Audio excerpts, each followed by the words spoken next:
اسلام میں بارات کا کوئی تصور نہیں، سیرا بندی کی کوئی تقریب نہیں، ہندوانہ تقریبات نہیں۔ بارات کے لیے عربی میں کوئی لفظ ہی نہیں ہے، قرآن اور حدیث میں کیا ہوگا؟ عربی میں نہیں ہے، کوئی لفظ نہیں۔ یہ خالص عجمی لفظ بارات عجمی ہے، ایرانی ہے، اس کا اسلام سے کوئی تعلق نہیں، جڑ کٹ جائے اس کی۔ یہ بھی ہندوانہ تصور ہے۔ ہوتا کیا تھا، ایک گاؤں سے جا رہے ہیں، دوسرے گاؤں سے بیٹی لے کر آنی ہے، اور بیٹی کے ساتھ جہیز آنا ہے، اور راستے میں ڈاکو جو ہیں وہ لوٹ سکتے ہیں، تو یہاں سے جتھا لے کے جانا ہوگا، لہذا وہ جتھا بندی کر کے بارات جا رہی ہے۔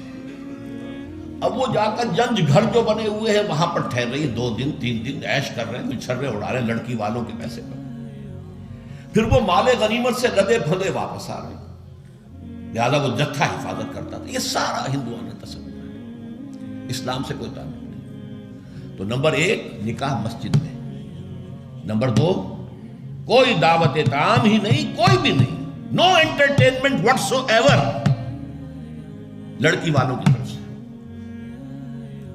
اجتماع جانبین مسجد میں، یہیں سے ڈسپرس۔ حضرت فاطمہ کو تو وداع کرانے کے لیے حضرت علی گئے بھی نہیں تھے۔ نکاح کے بعد کچھ خواتین حضرت فاطمہ کو لے کر حجرے میں چھوڑ آئی تھی جا کر، جو ایک انصاری صحابی نے حضرت علی کو دیا تھا، ورنہ ان کے پاس حجرہ بھی نہیں تھا۔ 3 باتیں ہو گئی۔ چوتھی بات،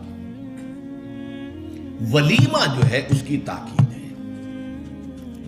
یہی وجہ ہے کہ جب یہ شادی پر مکمل پابندی لگائی گئی تھی، میں نے اشتہار دیا تھا کہ ولیمہ پر پابندی نہیں ہونی چاہیے۔ لڑکی والے کے ہاں تو آپ سوچئے، جو دلیل میں نے دی اس کی نفی میں، نفسیاتی دلیل بہت بڑی ہے۔ لڑکی والے کے ہاں ویسے تو لفظ شادی خوشی، وہاں بھی شادی یہاں بھی شادی، لڑکی والے کے ہاں خوشی نہیں ہوتی۔ اس کے گھر سے لخت جگر نور چشم نکل کر جا رہی ہے، کیسے خوشی ہوگی؟ مائیں رو رہی ہوتی ہیں، انہیں غشی پڑی ہوتی ہے جب بچیاں نکل رہی ہوتی ہیں، بہن بھائی رو رہے ہوتے ہیں، باپوں کے آنکھوں کے اندر بھی آنسو آئے ہوتے ہیں، نمی آئی ہوتی ہے۔ میں نے بھی 5 بیٹیاں رخصت کی اپنے گھر سے، اور آنکھوں میں نمی آئی ہے۔ I couldn't withhold my tears۔ پھر یہ صرف یہ تو ہوتا ہے کہ ایک ذمہ داری کا بوجھ تھا، آج اتر گیا۔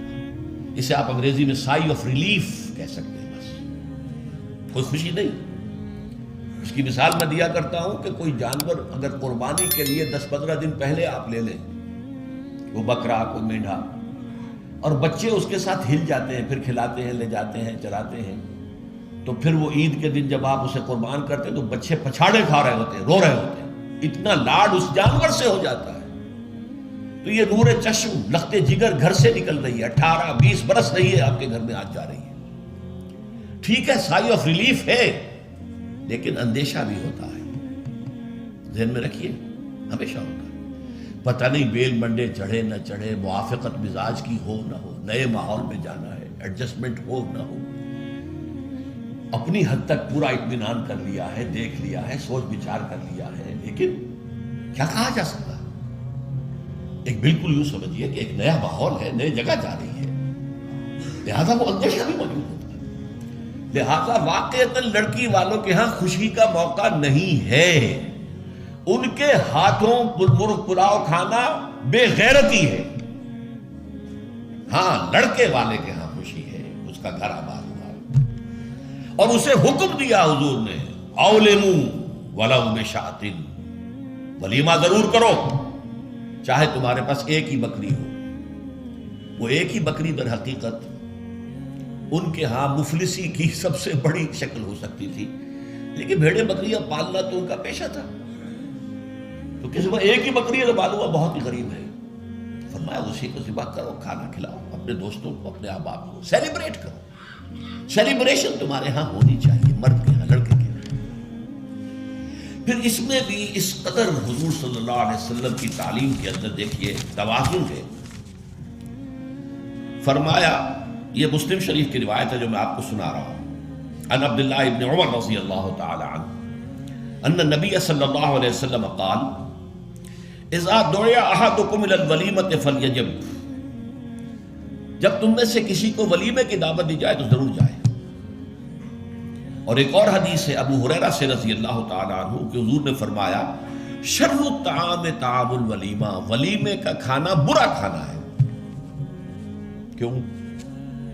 اس میں غریبوں کو نہیں بلایا جاتا بلکہ غریبوں کو جو دھکے دیے جاتے ہیں۔ آپ دیکھتے ہیں بڑے بڑے ٹینک لگے ہوتے ہیں ٹینٹ، اور وہاں پر اندر جو کچھ ہو رہا ہوتا ہے، کھانا ضائع بھی ہو رہا ہوتا ہے، غریب کو تو کسی کو داخل نہیں ہونے دیں گے نا، اور ہے بھی نہیں، وہ مسلی کھلانے کے لیے تو نہیں ہے نا، وہ تو اپنے اعزاء رشتہ دار احباب ان کو اپنی خوشی میں شریک کرنے کے لیے۔ تو حضور نے فرمایا شر الطعام طعام الولیمہ، لیکن اس کے باوجود من لم یجب الدعوہ فقد عصى اللہ ورسولہ، جو شخص ولیمے کی دعوت قبول نہیں کرے گا اس نے گویا کہ اللہ اور اس کے رسول کی نافرمانی کی۔ اب آپ سوچئے جس نبی نے ہمیں اتنی تفصیل سے ہدایت دی دعوت ولیمہ کی، اگر لڑکی والوں کے ہاں کسی دعوت کے اندر کوئی خیر ہوتا ذرہ بر تو کیا حضور ہمیں اس سے محروم رکھتے صلی اللہ علیہ وسلم؟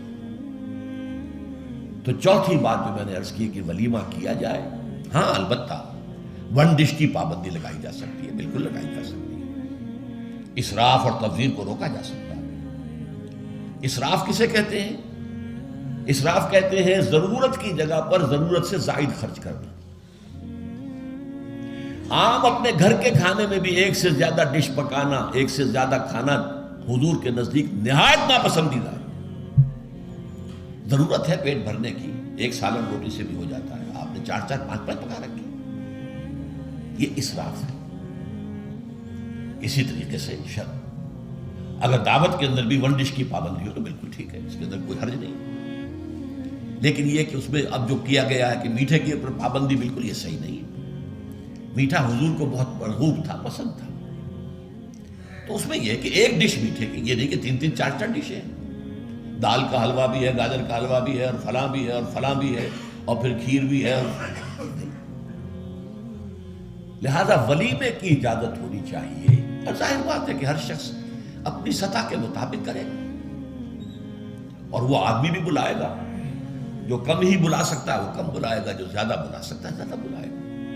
اس کے اوپر بھی کوئی خاص پابندی لگانے کی ضرورت نہیں ہے۔ لیکن ظاہر بات ہے جو میں نے ایک بات کی ہے، اس سے شادی بیاہ کے اخراجات کا ایک حصہ تو بالکل ختم ہو گیا نا، لڑکی والوں کی طرف سے تو زیرو ہو گیا، نہ کوئی سیلیبریشن، نہ کوئی دعوت، نہ کوئی خیمے لگانے کی ضرورت، نہ کچھ اور ریسیپشن، کچھ نہیں، کیسے بالکل زیرو۔ لڑکے والے جو ہیں دعوت ولیمہ، اور اس کے اندر ظاہر بات ہے کہ اپنے ساتھیوں کو، دوستوں کو، اعزاء کو، اقارب کو جس حد تک بھی اس کے لیے ممکن ہے۔ اچھا یہاں تک فرمایا ہو کہ اگر تمہارے کسی بھائی نے نکاح کیا ہو اور اس کے پاس کچھ بھی نہیں ہے کہ وہ ولیمہ کر سکے، اپنے گھر سے کھانا لے جاؤ اور جا کر اس کے ہاں بیٹھ کر کھا دو، سیلیبریٹ کرو، اس کی خوشی میں شریک ہو جاؤ۔ یہ کس قدر فطری تعلیمات ہے، غور کیجیے۔